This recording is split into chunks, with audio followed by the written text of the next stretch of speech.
Hello বন্ধুরা, কেমন আছো সবাই?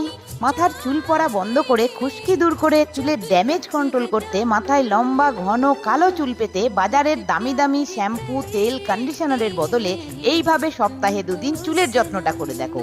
কথা দিচ্ছি, প্রথমবার ব্যবহারে চুলের পরিবর্তন নিজেরাই বুঝতে পারবে। প্রথমে 1 চামচ ফ্রেশ অ্যালোভেরা জেল নাও।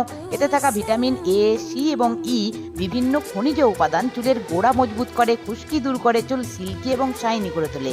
সঙ্গে অ্যাড করো 1 চামচ কারি পাতার রস। এতে থাকা প্রোটিন, বিটা ক্যারোটিন চুলের গোড়া মজবুত করে, অকাল পক্কতা রোধ করে, চুলের প্রাকৃতিক রং বজায় রাখে।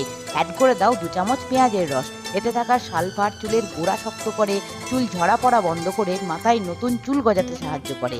এবারে অ্যাড করো 1 চামচ আদার রস। এতে থাকা magnesium, potassium, phosphorus, fatty acid যা চুলের গোড়া শক্ত করে, চুলের আগা ফাটা রোধ করে।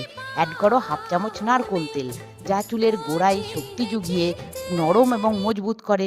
সবশেষে অ্যাড করো 1 চামচ টক দই। এতে থাকা ভিটামিন সি, ল্যাকটিক অ্যাসিড মাথার খুশকি দূর করে, প্রাকৃতিকভাবে চুলকে ময়েশ্চারাইজ করে, চুল সিল্কি ঝলমলে করে তোলে। এবারে সমস্ত কিছু ভালো করে মিশিয়ে একটা হেয়ার প্যাক রেডি করে নাও। এই হেয়ার প্যাকটি মাথার স্ক্যাল্পে লাগিয়ে 1 ঘন্টা অপেক্ষা করো। 1 ঘন্টা পর 1 চামচ অ্যালোভেরা জেলের সঙ্গে 1/2 চামচ লেবুর রস, তোমাদের পছন্দের শ্যাম্পু পরিমাণ মতন, আর 1/2 কাপ খাবার জল ভালো করে মিশিয়ে এই শ্যাম্পু দিয়ে ভালো করে চুল ধুয়ে নাও। তারপর চুলটাকে শুকিয়ে চুলে কি পরিবর্তন নিজেরাই দেখে নিও।